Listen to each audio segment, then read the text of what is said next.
আলহামদুলিল্লাহ, আজকে আরেকটি নতুন মেহমান আসছে। আলোকধারা ইসলামিক মিডিয়া ইউটিউব চ্যানেলে আরেকজন নতুন মেহমান উপস্থিত আছেন। আমার পাশে আছেন মোহাম্মদ জুনায়েদ আল হাবিব। উনি খুব চমৎকার ইসলামী সঙ্গীত পরিবেশন করেন, শুনলে অনেক ভালো লাগবে। ইউটিউব চ্যানেলে সাবস্ক্রাইব করবেন এবং কি চ্যানেলের নাম বলে দিচ্ছি, আলোকধারা ইসলামিক মিডিয়া, ইংলিশে লিখতে হবে ইনশাল্লাহ। আর আমার সাথে আছে হাফেজ মোহাম্মদ, ইনিও জুনায়েদ আল হাবিব, হাফেজ মোহাম্মদ জুনায়েদ। ইনি নতুন মেহমান, আজকেই তার সাথে সাক্ষাৎ। এ পর্যায়ে মহাগ্রন্থ আল কোরআনুল কারীম থেকে কালামুল্লাহ শরীফ তেলাওয়াত করবেন হাফেজ মোহাম্মদ জুনায়েদ।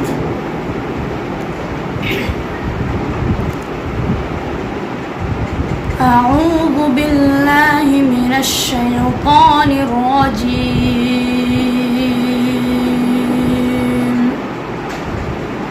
بسم الله الرحمن الرحيم.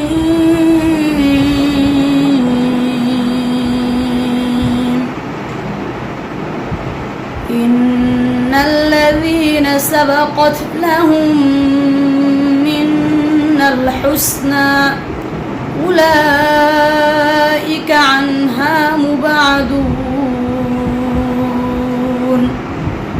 لا يسمعون حسيسها وهم فيما اشتهت أنفسهم خالدون. لا يحزنهم الفزع الأكبر وتتلقاهم الملائكة هذا يومكم الذي كنتم توعدون.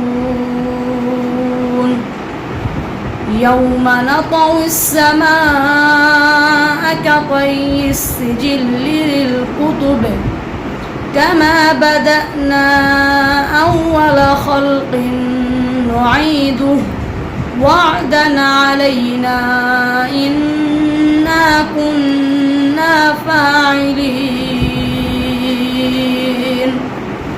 صدق الله العظيم.